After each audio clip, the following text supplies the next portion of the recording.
Wi-Fi, né?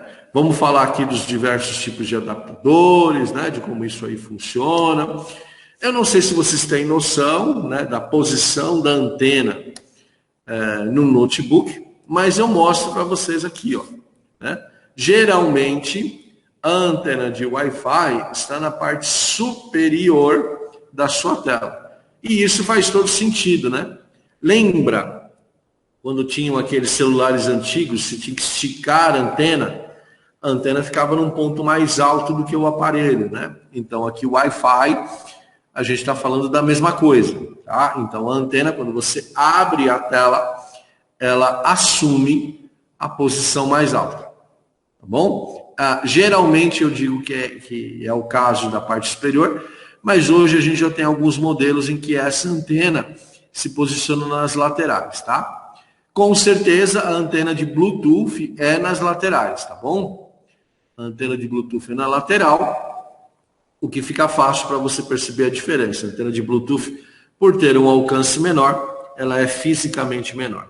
Se você tem uma antena na parte de cima, você precisa ter um ponto de contato dela na placa-mãe, tá? E é nesse componente aqui, ó, ele é chamado de lead, né, de cabeça de conexão. Então você tem essa plaquinha que vai soltar os fios que vão para a sua antena. Olha que complexo, né? A antena na parte de cima e essa plaquinha está geralmente embaixo do teclado. Então estes fios, eles vão percorrer toda a moldura do seu notebook. E lembra que eu falei que era difícil, né? Porque esses fiozinhos precisam passar pelo local adequado.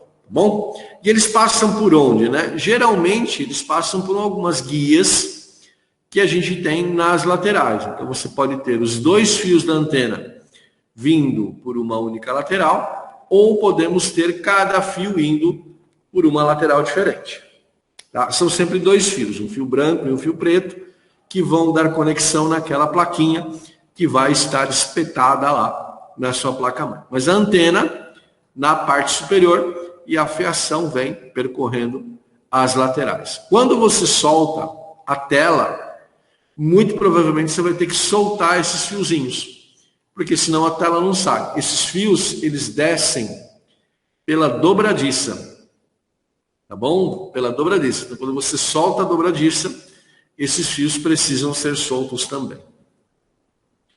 Na tela ainda, em 100% dos equipamentos hoje, a gente tem webcam e microfone. Tá? Então, mesmo um modelinho básico, né, um modelinho padrão, a gente tem de webcam. E o microfone são furinhos que ficam ali ao lado da webcam. São microfurinhos mesmo, né? São aberturas muito pequenininhas, onde você tem um som de qualidade razoável para boa. Tá? Quem gosta muito de gravações e tal, precisa de um microfone externo. Mas para a grande maioria das aplicações dá para usar o próprio microfone da moldura mesmo. E também, né, se tem microfone aqui e webcam, tem fiozinho que você precisa descer aqui para se conectar à placa-mãe. Ok?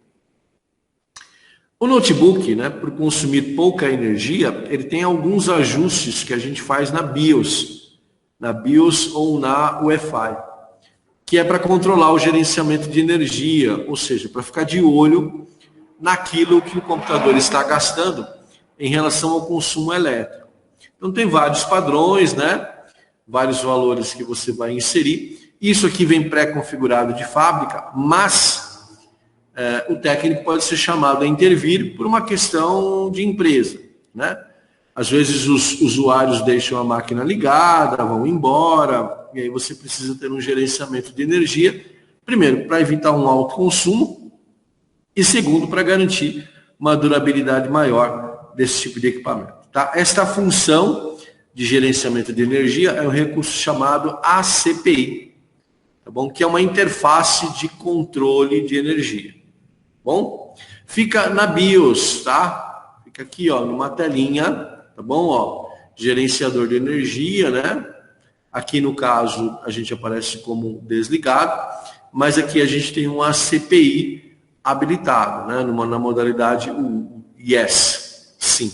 E aí você consegue controlar várias coisas, né? Os estados do sistema, a hibernação, a latência, o desligamento, durabilidade da carga da bateria, e um recurso muito interessante, que é o ligar a máquina remotamente pela rede, que a gente chama de Wake on LAN, tá? W-O-L. Pela rede, pela internet, você consegue ligar essa máquina remotamente, tá bom?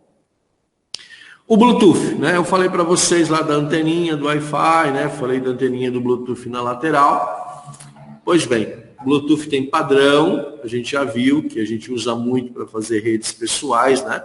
Rede spam. E ele tem aqui classes, né, de potência de energia e tem especificações. Quanto mais recente for o seu equipamento, maior vai ser a especificação do Bluetooth. Tá? Hoje a gente tem uma especificação 5.0, que é a versão mais recente, mas daqui a algum tempo você pode ter outras. Tá? Tem equipamento que, embora seja novo, trabalha aí com a versão 4 do Bluetooth, mas isso não tem problema algum.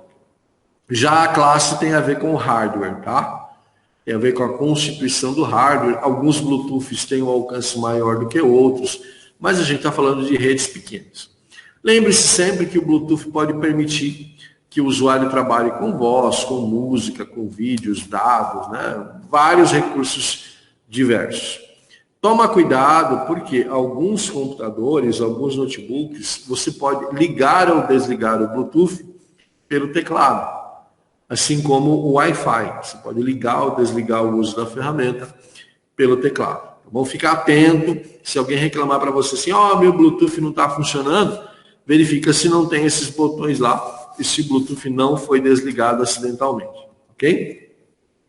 Bluetooth tem uma ação que a gente chama pareamento, que é quando você aproxima os dois dispositivos e eles começam a conversar entre si. É mediante senha ou identificação de MAC address, é algum processo de checagem de validação. Tá? Então você precisa fazer isso pelo menos uma vez para entender como é que esse processo funciona. O seu celular também tem Bluetooth. Se você tem um smartwatch, você já deve saber o que eu estou falando, né? Tem que fazer o pareamento do smartwatch para o Bluetooth. Fones de ouvido sem fio também usam tecnologia Bluetooth. Tá? Um caso extremo, que se você não achar as teclas, né, para ativar o Bluetooth, pode ser que ele esteja desativado lá na BIOS ou no Wi-Fi. Tá bom? Então, antes de condenar, né, um sistema de Bluetooth, verifique se ele não está desativado lá na BIOS, tá bom? É uma verificaçãozinha rápida, no NetAcad tem a telinha, você consegue achar. É raro isso acontecer, tá? Principalmente em equipamentos novos. O Bluetooth já ativa por padrão, assim que você liga a máquina, e ele fica esperando dispositivos para fazer o pareamento. Alguns notebooks, como eu comentei, têm um recurso de WAN por celular. Elas aceitam chip, né? Aceitam chip e aí você pode confortavelmente usar os recursos da rede de dados. Bom, está em alguns modelos, não está em todos. Eu posso fazer ligação pelo notebook? A gente tem alguns programas que permitem que você faça isso. Mas geralmente a gente faz videoconferência, né? Tem mais recursos do que uma simples ligação telefônica. Então hoje você já tem Zoom, Google Meet, Microsoft Teams, várias ferramentas diversas para fazer videoconferências, e aí não precisa fazer uma ligação telefônica pura e simples. Mas permite que você conecte o seu chip de dados no próprio hardware do notebook para usar essa conexão à internet, tá bom? E aí ela se transforma num hotspot, né? Permite que você compartilhe a sua internet com quem está aí pertinho de você. Ok? Para a gente finalizar, né? Falei da antena, dos fios, né? Mostramos ali até o lead para vocês, mas e os adaptadores, né? As placas de rede efetivamente, ó. Placa de rede com fio está na placa-mãe. Bom, então esquece, está lá na placa-mãe. Placa de rede sem fio é uma plaquinha externa, está lá dentro do notebook, tá? É isso aqui, ó. Ele está lá dentro do notebook. Ela tem um pente aqui também, que se conecta à placa-mãe. Este modelinho aqui é um modelinho antigo, que a gente chama de mini PCI. Tá bom? Ele tem 124 pininhos aqui, ó. Ela é bem larguinha, tá? É bem altinha e bem larguinha. E ela fica dentro ali da casca do notebook, tá? Os fiozinhos, eles se conectam aqui na parte de cima, ó. Tá bom? Aqui a gente tem as duas panelinhas de contato para aqueles fiozinhos. Isso é chato demais para pôr. Tá bom? Tem que ter uma precisão muito grande, porque tem um pininho aqui no meio. Um pininho bem fininho. Que se você entortar, perdeu, quebrou, joga fora e compra outro. Tá? Mas para nossa felicidade, a gente tem muito mercado para isso aqui, né? Porque as pessoas, quando desmontam notebooks, uma das coisas que ficam em boas condições, que podem ser comercializadas muito facilmente, são essas plaquinhas aqui, tá? Você pode acessar, usar com muita tranquilidade. A evolução da PCI é a PCI Express, ou PCI-E, onde já tem 54 pinos apenas, ela é mais fininha, tá bom? Tem aqui os 2 pontos de conexão na parte superior e já permite trabalhar com padrões mais modernos de redes Wi-Fi. O padrão N e o padrão AC, que a gente falou lá atrás nos padrões de rede, lá no capítulo 6. Ok? Também encaixa, desencaixa e elas ficam dentro dos notebooks. O último e aí o mais moderninho, né, é o PCI